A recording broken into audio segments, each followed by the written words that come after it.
Happy Sunday, everybody, and welcome to a special edition of the Sunday Morning View Queue. I'm still going to be answering all of your viewer questions today about full-time RV life, but there were so many about wintering in an RV and pipes freezing and snow tires and all of that stuff that today I'm dedicating every question to how to survive the winter in an RV.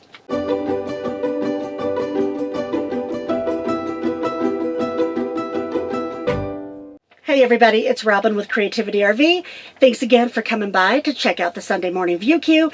This is going to be the final View Queue of the year. So if you have a question for me for the next View Queue that will be out in January, please do put it down below. For people that ask non-winter related questions from the last View Queue, I have put those in my back pocket, so stay tuned because I'm answering some of those in the View Queue coming up in the spring. But I was surprised a lot of you out there are concerned about camping in the winter because a lot of you are going through it right now. And not only did I get really a lot of questions in the last View Queue about this, I was getting emails and questions on social media and friends that were texting me the same things. So I'm not going to read any names of the questioners today. I have compiled the most common questions in a list because a lot of people ask the same thing, and I'm going to give you my answers today. Now look, I'm not an expert in winter RVing, but I am right now spending my third winter in an RV in a cold area. So I have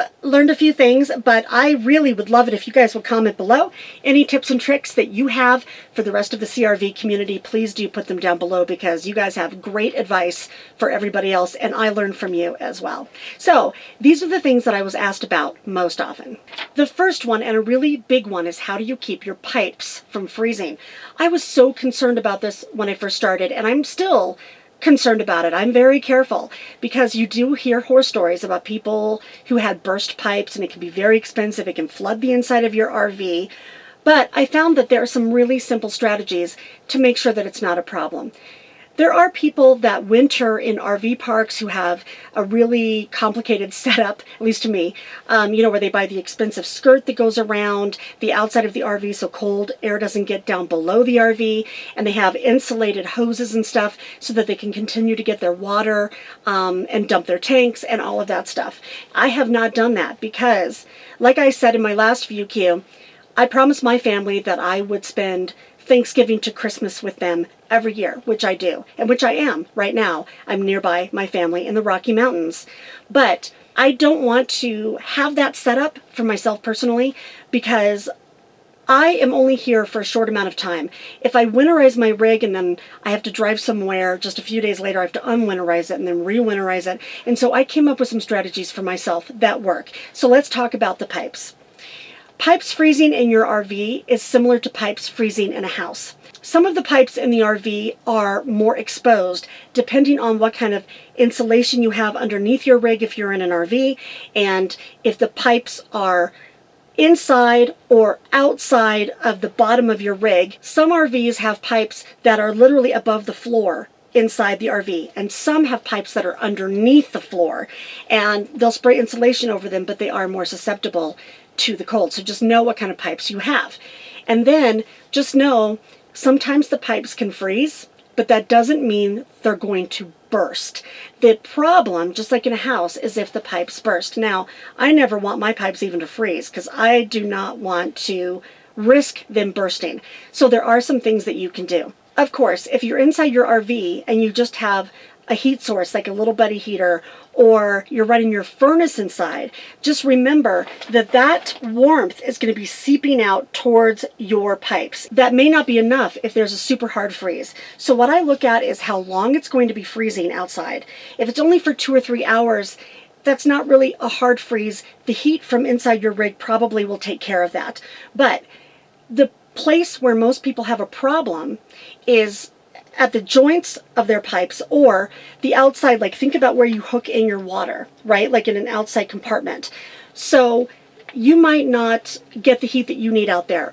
You can buy little battery operated ceramic heaters to put out in those bins. Or like I use my rechargeable hot water bottle and I put it out in my outside bin, and sometimes I have a thermometer out there that I can read from the inside just to make sure that everything is okay. Another thing that I've done is I put a little bottle of water outside in the compartment that is about half full. So every once in a while, if I start to get concerned that it's been below freezing for too long, I go out and I look at the bottle of water to see if it's frozen solid. But if you're inside, like I said, the ambient temperature inside is going to seep outside a little bit. And another thing that you can do to make sure your pipes don't freeze if you're not winterizing is open up your cabinets. So any cabinet, like I have a cabinet right here, I have my sink right here, and there's a cabinet that opens where my plumbing is underneath. So like right here and in the bathroom and like my door into the shower area, all of those doors I'll keep cracked open or propped open, because then the heat from the furnace is going to get in there more and stop the pipes from freezing. Another strategy is if you don't have any water in your rig, go ahead and open up your faucets. Because it helps release some of the pressure in the lines so they don't burst. Now, those are great short-term solutions if you're just like going through a cold area. Like last year, Doug and I drove from Colorado through to Arizona to go to the RTR, and we stopped overnight in a campground in Gallup, New Mexico, and it was like a foot of snow in the campsite, but we got in there and it was only for one night, so we didn't want to winterize. But I'll tell you, by the morning, the heat just from us being inside and having the furnace running once in a while melted the snow underneath our rig. Like I've said in videos before, if I've spent a longer amount of time in one place, like the first winter I spent in a leisure travel van that did not have heated tanks, I actually put antifreeze down my sinks and emptied out my fresh water and my gray tank and my black tank, emptied the low point drain, did all of that stuff, and then I put Reflectix as a skirt around the outside of my rig. And because I had a power tower with a hookup, I put a heater underneath the body of my RV, and the Reflectix trapped it in. I separated that area from my engine because you don't need to worry as much about that, right? What you want to do is keep the area where your pipes are warmer. So I created a box with Reflectix and tape around the outside of my RV for that 2-week period, and I just kept a heater underneath the RV. I've shown you guys before some images where it was like 9 degrees outside, 3 degrees, and it was in the 60s outside underneath my rig with the Reflectix. And I'll tell you guys that I kept antifreeze in my gray and black tank and fresh jugs of water inside, so I didn't have to run water into my fresh tank and then have that running out my sink. I did all my cooking and drinking of water and washing with jugs of water. And for the toilet, I did not have a composting toilet the first year I did this. And so what I did was I just lined the toilet with a plastic bag every day and put kitty litter in it and used kitty litter to do my business just like the cat. And then I would wrap it up and take it out to the trash can and then put a fresh one in. Not a big deal, you guys. The stuff that you imagine you're going to do when you get on the road and the stuff that you actually do is a lot different. RV is the mother of invention. So just know, if you're going through places for a limited amount of time, you don't necessarily have to spend the money on the hose and the expensive skirt or make life completely uncomfortable inside of your rig. You can empty your tanks, empty the low point drain, put the antifreeze through, and survive on jugs of water and some kitty litter, and then just keep it moving, get to a warmer climate, and then you don't have to worry about it anymore. Now, that's not to say winter RVing isn't great for long periods of time. It is. If I were going to be spending 4 or 5 months in a winter location, which sounds fun to me, I would love to be cozy inside of an RV while it's snowing outside. I would probably invest in that stuff. Okay, now I'm going to get into something kind of gross. I'm going to go ahead and tell you guys again about the Poopsicle. I mentioned this one time before and people just laughed because they never heard that before. I have camped around some people that keep their black tank half full, a quarter full. Maybe they have, heated tanks. There are people out there that think that, if your tank has some stuff in it, it's going to be harder to freeze than if you don't. And I mean, I don't know. I've never done that, but I will tell you what I've seen more than once. People wake up in the morning and, like we were talking about, the pipes expanding when they freeze. I have seen more than one sewer cap that has popped off with a big brown icicle hanging out of their sewer line because the stuff in their black tank froze and it had nowhere to go, and so it pushed out and froze into a giant poopsicle that hangs off the side of an RV. And I've seen people out there, like, with a hammer trying to get rid of the poopsicle. I saw one guy out there with a blowtorch trying to get his poopsicle to melt. Nobody wants to see their neighbors staring at their poopsicle. But that does happen. So just know, if you do have some stuff left in your tank, there's a chance that you'll get the dreaded poopsicle. And that brings me to another question I got a lot, which was, do you make reservations really far in advance if you're going to be going somewhere in the winter? And no, I haven't. I did find some problems, around Christmas or Thanksgiving, because a lot of people are going through cities and those spots do get taken up. There's always a spot in some campground nearby or something with a hookup, because those places are a lot less busy in the winter. It just depends on where you're going and how busy that area is going to be. I will tell you this also.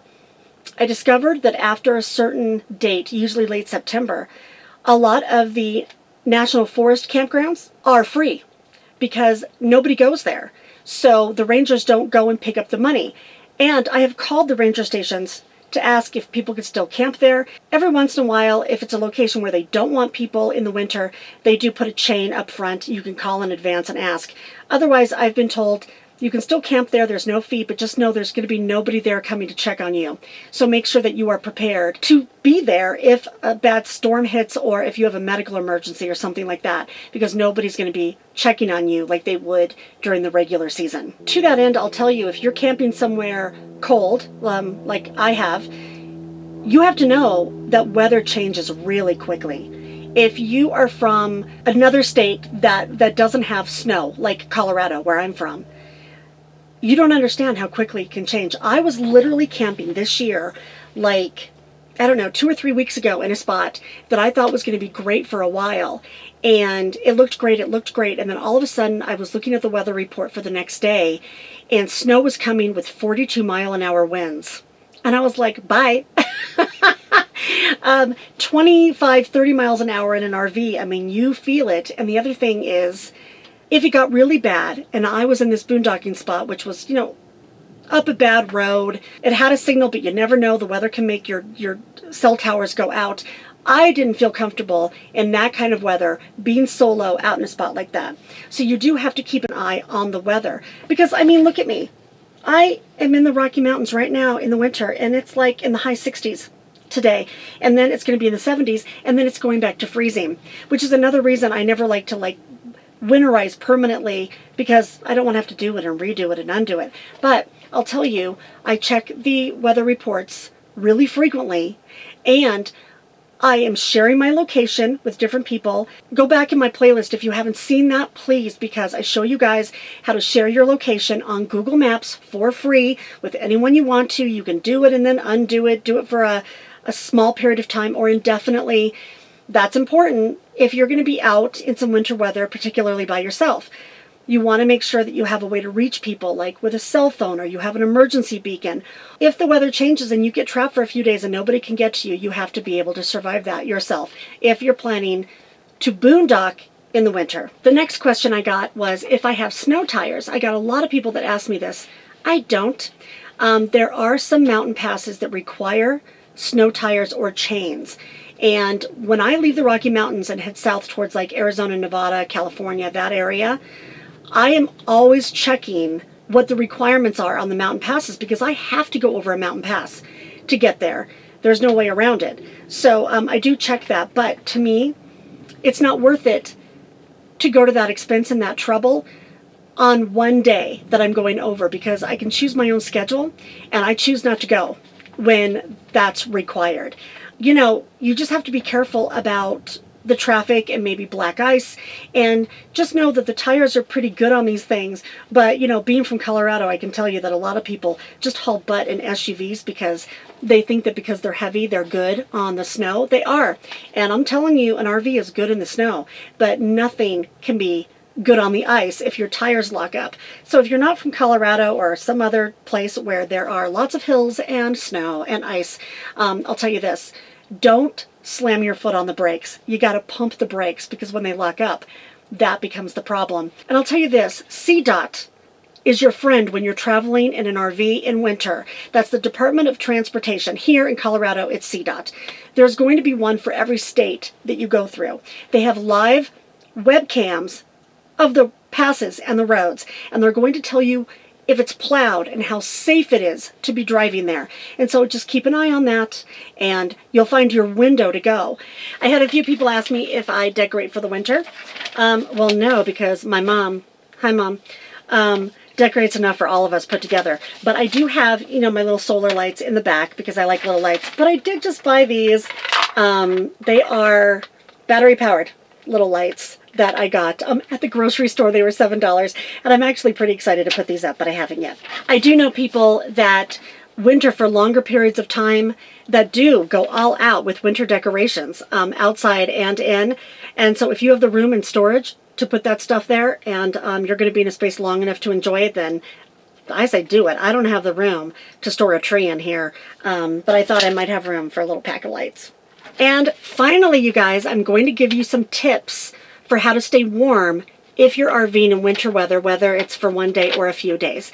The first thing is to put Reflectix up in your cab.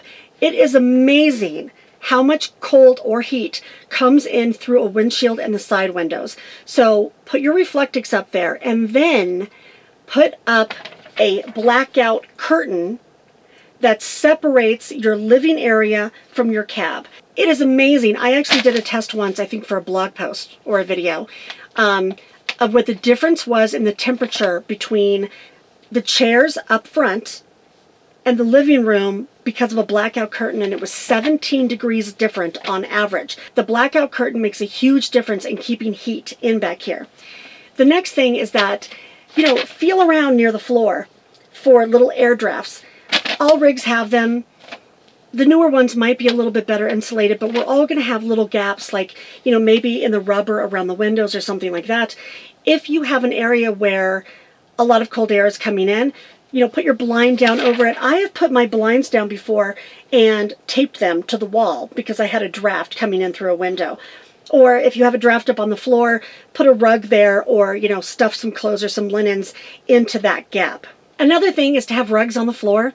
It makes it more comfortable to walk around, and it's also better if you have pets. Of course, you want to have warm clothes and warm gear. In fact, the #1 item on my Nomad gift list video that I did last year was this rechargeable hot water bottle. Spoiler alert, I'm going to be doing that again for you guys this year, so I'm going to show it to you then. But if you go to my gear page on Amazon, it's actually in there right now, right on the top, if you're looking for something like that. But this little thing, you plug it into the wall.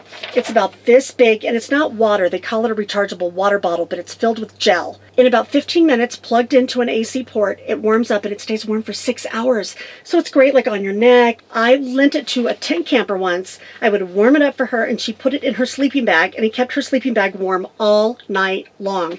I've also used it to put in my exterior compartments because it raised the temperature in that compartment so my pipes didn't freeze.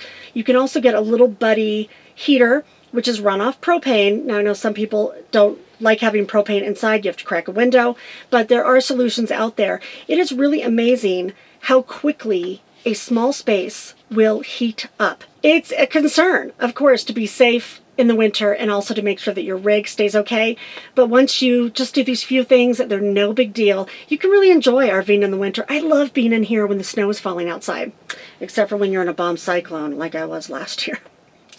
Anyway, I hope you guys found this helpful. Again, this is the final ViewQ of 2019, but I am going to be back in January with a new ViewQ. So please do put comments down below if you have any winter tips for everybody else. If not, leave me a question so we can get off to a good start in January with a bunch of great questions about full-time RV life. I hope you all have wonderful holidays out there, and I hope you're all having happy travels, and be free.